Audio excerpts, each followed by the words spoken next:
Hello student, welcome on my channel. आज मैं आपके लिए मैथ्स क्लास 7 का एक्सरसाइज 2.1 लेकर आई हूँ। आइए देखते हैं इसका फर्स्ट क्वेश्चन है which is the following drawing a two D show. इसमें से कौन सी ड्राइंग जो है वो ए टू डी को शो करती है। तो यहाँ पे ए से लेके डी तक कुछ ड्राइंग्स दी हुई है और यहाँ पे कुछ 1 2 3 4 5 तक कुछ फ्रैक्शन दिए हुए हैं।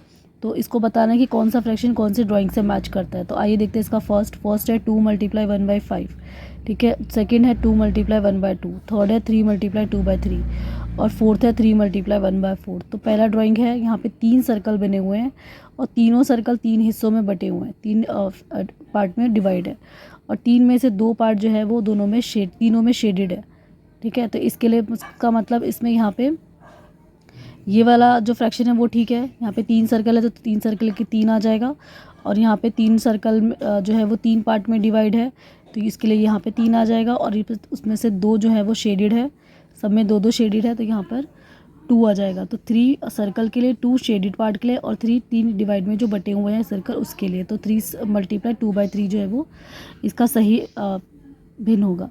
अगला है बी में यहाँ पे 2 बॉक्स बने हुए हैं, ठीक है, एक 1 और ये वाला 2। तो दोनों बॉक्स जो है यहाँ पे 2 पार्ट में डिवाइड है, एक यहाँ पर और एक यहाँ पर। अब ये जो है इसमें 2 पार्ट में से 1 पार्ट जो है ये पे शेडेड है और यहाँ पे भी ये शेडेड है। तो इसका मतलब अगर हम इसमें ये वाला जो फ्रैक्शन है हमारा 2 × 1/3 इसको लेते हैं तो वो इस वाले जो हमारा जो पिक्चर है उससे मैच करता है।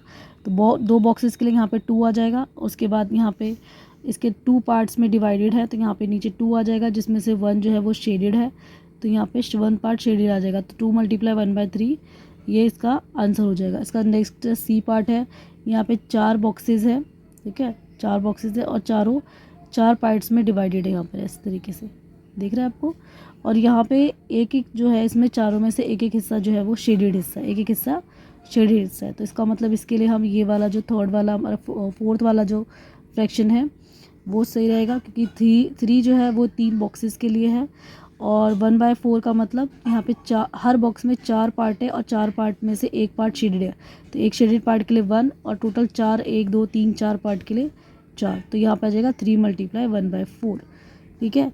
यानी कि हर एक 1/4 4 में से एक हिस्सा शेडेड है, कितने डिब्बों में, 3 डिब्बों में। तो इसलिए यहाँ पे 3 और × 1/4 आ जाएगा। इसका बाद है इसका डी पार्ट में यहाँ पे 2 सर्कल बने हुए हैं, दोनों सर्कल 5 पार्ट्स में डिवाइडेड है। तो 1 2 3 4 5 यहाँ पे और 1 2 3 4 5 यहाँ पे, ठीक है। अब हम क्या करेंगे, तो ये देखना है कि किस भिन्न से मैच करता है। तो यहाँ पे 2 सर्कल है तो ये 2 इससे मैच करेगा, ठीक है। एंड × 1/5 तो यहाँ पे 5 पार्ट्स में डिवाइडेड है जिसका एक पार्ट फ्रैक्शन में शेडेड है तो यहाँ पे 1/5 आ जाएगा। तो इस तरीके से फर्स्ट क्वेश्चन के सारे हमने जितनी भी ड्राइंग थी उसके सामने उसका सही भिन्न जो है वो चुन के लिख दिया है। आइए देखते हैं इसका सेकंड क्वेश्चन है some pictures A to C are given. यहाँ पे कुछ पिक्चर A to C दे रखी हुई है बिलो, नीचे दी हुई है। Tell which of them show, इसमें से कौन सी जो है वो शो करती है अलग अलग भिन्न को। तो आइए देखते हैं इसका फर्स्ट पार्ट है 3 × 1/5। तो इसको पहले मल्टीप्लाई कर देंगे, 3 1 जा 3 और नीचे आएगा 5। इसका सेकंड है 2 × 1/3 तो 2 1 जा 2 और नीचे 3 तो 2/3 आ जाएगा। उसके बाद थर्ड वाला है 3 × 3/4 तो 3 3 जा 9, 9 को 4 से डिवाइड करेंगे तो 2 से ही 1/4 आ जाएगा। अब आइए देखते हैं कि यहाँ पे कुछ पिक्चर दी हुई है, 3 पिक्चर्स दी हुई है और ये पिक्चर कौन से भिन्न से मैच करती है उसको देख लेते हैं। तो पहले पिक्चर में यहाँ पर क्या है कि 3 गोले हैं, 3 सर्कल है और तीनों सर्कल 3 हिस्सों में यानी कि 3 पार्ट में डिवाइडेड है, 1 2 3 1 2 3 और 1 2 3। और उसमें से 3 में से तीनों में 1 1 शेड जो है वो कलरफुल है।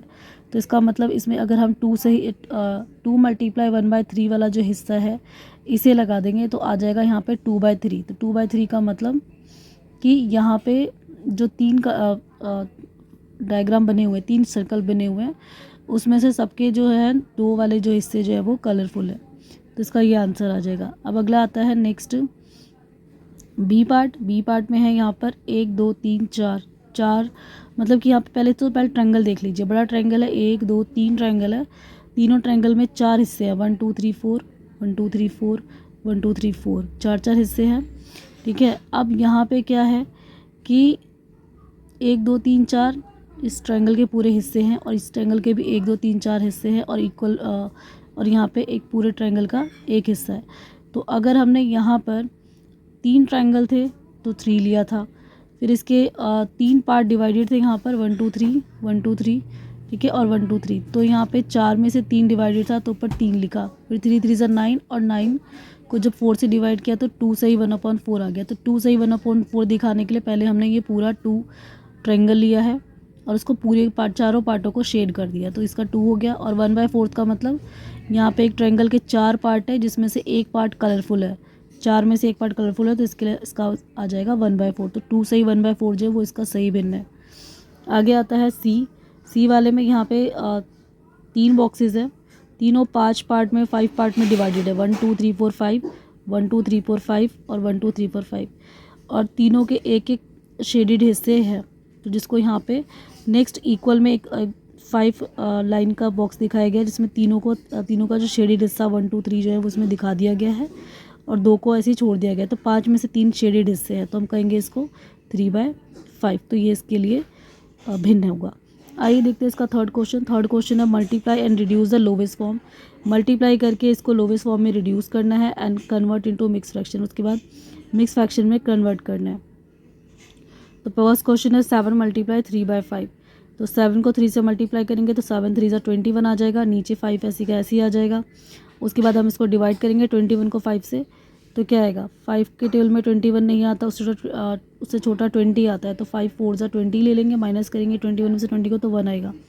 तो यहाँ पे क्वोटिएंट में जो 4 आएगा उसको साइड में लिख देंगे, रिमाइंडर में जो नंबर आएगा 1 तो उसको यहाँ ऊपर लिख देंगे, और यहाँ पे जो 5 जिससे हमने डिवाइड किया है उसको नीचे लिख देंगे। तो इस तरीके से मिक्स फ्रैक्शन बन जाता है। अगला आता है सेकंड क्वेश्चन, इसमें 4 × 1/3 है, तो 4 को 1 से मल्टीप्लाई करेंगे तो 4 1 जा 4 आएगा, और नीचे 3 का 3 ऐसी का ऐसी रह जाएगा। अब इसको डिवाइड करेंगे 4/3 को, तो 3 के टेल में 4 नहीं आता, उससे छोटा 3 1 जा 3 ले लो, 4 में से 3 गया 1। अब यह जो क्वोटिएंट में जो हिस्सा है क्वोटिएंट वाला उसको यहाँ लिख देंगे 1, रिमाइंडर में जो 1 है उसको यहाँ पे ऊपर लिख देंगे, और जिससे डिवाइज़र किया डिवाइज़र का जो हिस्सा है उसे नीचे लिख देंगे। तो इस तरीके से मिक्स फ्रैक्शन बन जाएगा। इसका सी पार्ट है 2 × 6/7, तो 2 को पहले 6 से मल्टीप्लाई कर लेंगे तो 2 6 जा 12, अब नीचे है 7, तो 12 को 7 से डिवाइड करेंगे तो 7 के टेबल में 12 नहीं आता, तो छोटा 7 1 जा 7 लिख लेंगे यहाँ पर, 12 में 7 माइनस करेंगे तो 5 आएगा। तो जो क्वोटिएंट में 1 आया है उसको यहाँ साइड में रखेंगे, रिमाइंडर में जो 5 आया है उसको यहाँ पे ऊपर ले लेंगे, और जो डिवाइज़र जिसमें 7 है उसको नीचे रख लेंगे। तो इस तरीके से ये भी मिक्स फ्रैक्शन में कन्वर्ट हो जाता है। तो आइए देखते हैं इसका नेक्स्ट पार्ट नेक्स्ट पेज पर। नेक्स्ट है इसका फोर्थ पार्ट 5 × 2/9, तो 5 को 2 से डिवाइड करेंगे, 5 को 2 से मल्टीप्लाई करेंगे, सॉरी डिवाइड नहीं करेंगे, तो 5 2 ज़ा 10 और नीचे आ जाएगा 9। अब 10 को 9 से डिवाइड करेंगे तो 9 के टेल में 10 नहीं आता, उस छोटा 9 1 जा 9 आता है, माइनस करेंगे 10 में से 9 को तो 1 आएगा। तो जो क्वोटिएंट में 1 है उसको यहाँ लिख लेंगे, रिमाइंडर में जो 1 है उसको यहाँ ऊपर लिख लेंगे, और ये जो डिवाइज़र में जो 9 है इसको नीचे लिख लेंगे। तो इस तरीके से ये भी मिक्स फ्रैक्शन में कन्वर्ट हो गया। अगला है इसका फिफ्थ पार्ट में 2 × 3 × 4, तो 2 को पहले 4 से मल्टीप्लाई करेंगे तो 2 4 ज़ा 8 आएगा, और नीचे जो 3 है 3 का 3 आ जाएगा। अब 8 को 3 से डिवाइड करेंगे तो 3 के टेल में 8 नहीं आता, उस छोटा 3 2 जा 6 आता है, 8 में से 6 गया तो आ गया 2। अब यहाँ जो क्वोटिएंट में जो नंबर है 2 उसको यहाँ साइड में रख लेंगे, और जो रिमाइंडर में 2 है उसे यहाँ रख लेंगे, और जो डिवाइज़र में जो 3 है उसको यहाँ रख लेंगे। आगे आता है इसका सिक्स्थ पार्ट में 5/2 मल्टीप्लाई में 6, तो यहाँ पे 2 और 6 जो है ऊपर नीचे ये कैंसिल हो रहे हैं, तो हम इसको यहीं पे कैंसिल कर देंगे। ठीक है, जो नंबर कैंसिल हो रहे थे उन्हें कैंसिल कर सकते हैं हम, तो 2 1 जा 2 और 2 3 जा 6 को कैंसिल कर देंगे। 5 और 3 के बीच में मल्टीप्लाई है तो इनको मल्टीप्लाई कर लेंगे, 5 3 जा 15, तो नीचे कुछ बचा ही नहीं, इसका मतलब इसको आगे डिवाइड करने की ज़रूरत नहीं है, यही इसका लोवेस्ट फॉर्म आएगा। आगे आते हैं इसके सेवन्थ पार्ट है 11 × 4/7, तो 11 को 4 से मल्टीप्लाई करेंगे तो 11 4 जा 44 आ जाएगा, और नीचे 7 का 7 ऐसे आ जाएगा। अब यहाँ पे 44 और 7 कैंसिल नहीं हो रहे हैं, तो हम इसको क्या करेंगे, डिवाइड कर लेंगे। तो यहाँ पे 7 को 44 से डिवाइड करेंगे, 7 6 जा 42, तो 4 में से 2 गया तो 2, यहाँ जो क्वोटिएंट में जो हिस्सा है उसे यहाँ लिखेंगे, रिमाइंडर में जो 7 है उसे यहाँ लिखेंगे, और ये जो 7 है इसको यहाँ लिख देंगे, डिवाइज़र में जो 7 है उसको यहाँ लिख देंगे। तो इस तरीके से हमारा ये मिक्स फ्रैक्शन का आंसर हो जाएगा। नेक्स्ट आता है एट्थ पार्ट 20 × 4/5, तो 20 और 5 जो है ये ऊपर नीचे है और एक ही पहाड़े में आते भी है, तो इसको 5 से कैंसिल कर देंगे। 5 × 5 5 4 जा 20, तो 4 को 4 से मल्टीप्लाई करेंगे तो 4 4 जा 16 आ जाएगा। इस तरीके से हमारा जो यहाँ पे जो आंसर है 16 वो कंप्लीट हो जाता है, क्योंकि आगे इसको नीचे से कुछ डिवाइड करने के लिए कुछ भी नहीं बचा है। यही हम इसको लोवेस्ट फॉर्म मान लेते हैं और इसी को यहीं पे छोड़ देते हैं। नेक्स्ट आता है 9th पार्ट, 13 × 1/3। तो 13 को पहले 1 से मल्टीप्लाई किया तो 13 आ गया और नीचे 3 आ गया। अब 13 को 3 से डिवाइड करेंगे। यहाँ पर 3 के टेबल में 4, 3 के टेबल में 12 नहीं आता तो उससे छोटा, 3 के टेबल में 13 नहीं आता तो उससे छोटा 12 आता है। 4 बार में 3 4 जा 12, माइनस करेंगे 3 में से 2 गया 1, तो ये जो ऊपर क्वोटिएंट में आया है 4 उसको यहाँ लिख देंगे और ये जो रिमाइंडर में 1 आया है उसको ऊपर लिख देंगे और जो डिवाइज़र में 3 आया है इसको यहाँ पे लिख देंगे। तो ये आ जाएगा आपका 4 से ही 1/3। नेक्स्ट है इसका 10th पार्ट, तो 10th पार्ट है हमारा 15 × 3/5। तो 5 और 15 एक ही टेबल से कैंसिल हो जाएंगे, तो 5 1 जा 5 और 5 3 जा 15, तो 3 को 3 से कैंसिल कर देंगे तो 3 3 जा 9 आ जाएगा। आगे इसको सॉल्व करने की ज़रूरत नहीं है, यही इसका लोवेस्ट फॉर्म होगा, क्योंकि अब ये आगे ना कैंसिल हो सकता है और ना ही इसके अपॉन में कुछ है जिसको हम इसको मिक्स फ्रैक्शन में कन्वर्ट भी नहीं कर सकते। तो यही इसका लोवेस्ट फॉर्म होगा, यही इसका आंसर होगा। इस तरीके से हमने एक्सरसाइज 2.1 के क्वेश्चन 1 से लेकर 3rd तक सॉल्व कर लिए हैं। आई होप आपको मेरी वीडियो बहुत पसंद आई होगी। अगर बच्चों आपको मेरी वीडियो पसंद आती है तो इसे लाइक कीजिए, मेरे चैनल को सब्सक्राइब कर लीजिए, इसे शेयर कर दीजिए दूसरे बच्चों में। मेरी वीडियो की पब्लिसिटी को बढ़ाइए ताकि मैं ज़्यादा से ज़्यादा वीडियो आपके सामने रोज़ बना के ला सकूँ। Thank you.